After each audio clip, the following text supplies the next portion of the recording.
ಇನ್ನು ಬಳ್ಳಾರಿಯಲ್ಲಿ ಓಎಂಸಿ ಮೇಲೆ ಸಿಸಿಬಿ ರೇಡ್ ಮಾಡಿದೆ. ಓಬಳಾಪುರಂ ಮೈನಿಂಗ್ ಕಂಪನಿ ಮೇಲೆ ಸಿಸಿಬಿ ಪೊಲೀಸರು ರೇಡ್ ಅನ್ನ ಮಾಡಿದ್ದಾರೆ. ರೆಡ್ಡಿ ಮನೆ ಬಳಿಕ ಓಎಂಸಿ ಮೇಲೆ ಅಧಿಕಾರಿಗಳು ದಾಳಿಯನ್ನ ನಡೆಸಿದ್ದಾರೆ. ಓಎಂಸಿ ಕಚೇರಿಯಲ್ಲಿ ದಾಖಲೆಗಳ ಪರಿಶೀಲನೆಯನ್ನ ಮಾಡಲಾಗ್ತಾ ಇದೆ. ಹಾಗಾಗಿ ರೆಡ್ಡಿ ಮನೆ ಆದ್ಮೇಲೆ ಇದೀಗ ಓಎಂಸಿ ಓಬಳಾಪುರಂ ಮೈನಿಂಗ್ ಕಂಪನಿ, ಈ ಕಂಪನಿಯ ಮೇಲೆ ಸಿಸಿಬಿ ಪೊಲೀಸರು ರೇಡ್ ಅನ್ನ ಮಾಡಿದ್ದಾರೆ. ಓಎಂಸಿ ಕಚೇರಿಯಲ್ಲಿ ಎಲ್ಲ ರೀತಿಯಾದಂತಹ ದಾಖಲೆಗಳನ್ನ ಪರಿಶೀಲನೆ ಮಾಡಲಾಗುತ್ತೆ. ಅಷ್ಟೇ ಅಲ್ಲ, ರೆಡ್ಡಿ ವಹಿವಾಟು ನಡೆಸಿದಂತಹ ಎಲ್ಲ ದಾಖಲೆಗಳ ಶೋಧವನ್ನ ಇದೀಗ ಸಿಸಿಬಿ ಪೊಲೀಸರು ಮಾಡ್ತಾ ಇದ್ದಾರೆ.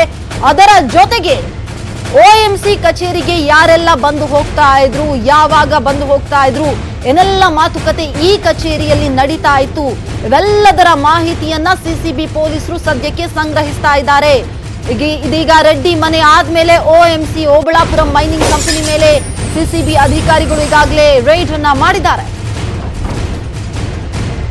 ನಮ್ಮ ಪ್ರತಿನಿಧಿ ಶರಣು ಹಂಪಿ ಮತ್ತೆ ಫೋನ್ ಸಂಪರ್ಕಕ್ಕೆ ಸಿಕ್ಕಿದ್ದಾರೆ. ಶರಣು ಹಂಪಿ, ಇದೀಗ ರೆಡ್ಡಿ ಮನೆ ಆದ್ಮೇಲೆ ಓಎಂಸಿ ಮೇಲೆ ಇದೀಗ ಸಿಸಿಬಿ ಪೊಲೀಸರು ರೇಡ್ ಅನ್ನ ಮಾಡಿದ್ದಾರೆ. ಇಲ್ಲಿ ಏನೆಲ್ಲ ಮಾಹಿತಿಯನ್ನ ಕಲೆ ಹಾಕಲಾಗ್ತಾ ಇದೆ? ಸಮೀರಾ, ಈ ಕುರಿತು ಬೆಳಗ್ಗೆನೆ ನ್ಯೂಸ್ 18 ಮಾಹಿತಿಯನ್ನ ಬಿತ್ತರಿಸಿತ್ತು.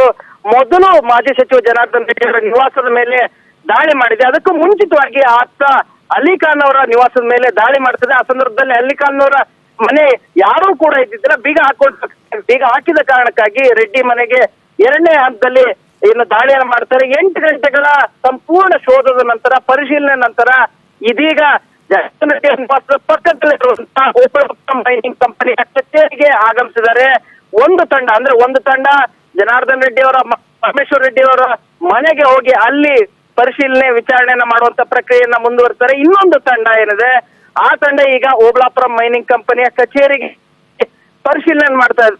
ಓಬಳಾಪುರಂ ಮೈನಿಂಗ್ ಕಚೇರಿಯ ಮುಂಭಾಗದಲ್ಲಿ ಮತ್ತೊಂದು ಕಚೇರಿ ಇದೆ, ಅದು ಕೂಡ ಅಸೋಸಿಯೇಟೆಡ್ ಮೈನಿಂಗ್ ಕಂಪನಿ. ಇದು ಕೂಡ ಜನಾರ್ದನ್ ರೆಡ್ಡಿ ಅವರ ಮಾಲೀಕತ್ವಕ್ಕೆ ಸೇರುವಂತ ಗಣಿ ಕಂಪನಿ. ಈ ಗಣಿ ಕಂಪನಿಯ ಕಚೇರಿಗೂ ಕೂಡ ದಾಳಿ ಮಾಡುವಂತ ಸಾಧ್ಯತೆ ಹೆಚ್ಚಿದೆ. ಯಾಕಂದ್ರೆ ಎದುರುಗಡೆಗೆ ಇರೋದು ಒಂದು ಈಗೇನ್ ಮೊದಲನೇದಿರೋದು ಓಬಳಾಪುರಂ ಮೈನಿಂಗ್ ಕಂಪನಿ ಓಎಂಸಿ, ಮತ್ತೊಂದೊಂದು ಅದರ ಆಪೋಸಿಟ್ ಇರೋದು ಅಸೋಸಿಯೇಟೆಡ್ ಮೈನಿಂಗ್ ಕಂಪನಿ. ಎರಡೂ ಕಂಪನಿ ಗಣಿ ಕಂಪನಿ ಕಚೇರಿ ಜನಾರ್ದನ್ ರೆಡ್ಡಿ ಅವರ ನಿವಾಸದ ಪಕ್ಕದಲ್ಲಿ ಕೂಗಲದಲ್ಲೇ ಇರೋದು. ಅಲ್ಲಿ ಈಗ ಪರಿಶೀಲನೆ ಕಾರ್ಯವನ್ನ ಮುಂದುವರಿಸ್ತಾರೆ. ಜನಾರ್ದನ್ ರೆಡ್ಡಿ ಅವರು ಮೊದಲು ತಮ್ಮ ಆರ್ಥಿಕ ವ್ಯವಹಾರಗಳನ್ನು ಶುರು ಮಾಡೋದು ಎನೋಬಲ್ ಇಂಡಿಯಾ ಅನ್ನುವಂತ ಫೈನಾನ್ಸ್ ಕಂಪನಿಯಿಂದ, ಅದಾದ ನಂತರ ಮೈನಿಂಗ್ ಆಗಮಿಸ್ತಾರೆ. ಈ ಸಂದರ್ಭದಲ್ಲಿ ಓಬಳಾಪುರಂ ಮೈನಿಂಗ್ ಕಂಪನಿಯಿಂದ ಅಗರ್ಬಸ್ ಕೂಡ ಆಗ್ತಾರೆ. ಅಸೋಸಿಯೇಟೆಡ್ ಮೈನಿಂಗ್ ಕಂಪನಿ ಕೂಡ ಇವರ ಪಾಲುದಾರತ್ವದಲ್ಲಿರುತ್ತದೆ.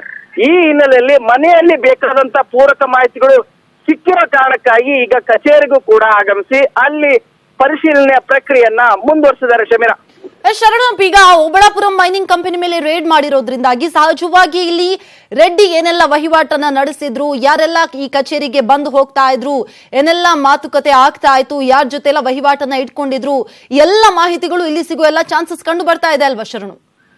ಸಮೀರ, ಖಂಡಿತ. ಯಾಕಂದ್ರೆ ಈ ಕಚೇರಿಗಳಿಗೆ ಈಗಾಗಲೇ ಹಲವು ಬಾರಿ IT, ED, CBI ಹೀಗೆ ಹಲವು ತನಿಖಾ ಸಂಸ್ಥೆಗಳು ಕೂಡ ಆಗಮಿಸಿ ತನಿಖೆಯನ್ನ ಮಾಡಿದವೆ, ರೇಡ್ ಮಾಡಿದವ. ಆದ್ರೆ ಈ ಪ್ರಕರಣವೇ ಬೇರೆ ಇದೆ. ಇದರಲ್ಲಿ ED ಪ್ರಕರಣ ಪ್ರಮುಖವಾಗಿರೋ ಕಾರಣಕ್ಕಾಗಿ ಇದಕ್ಕೆ ರಿಲೇಟೆಡ್ ಆಗಿ ದಾಖಲೆಗಳೇನ್ ಸಿಗ್ತದೆ, ಮಾಹಿತಿ ಏನ್ ಸಿಗ್ತದೆ ಅನ್ನೋ ಹಿನ್ನೆಲೆಯಲ್ಲೇ ಬೆಂಗಳೂರಿನ ಸಿಸಿಬಿ ಅಧಿಕಾರಿಗಳು ಆಗಮಿಸಿ ಪರಿಶೀಲನೆ ಮಾಡಿದ್ದು.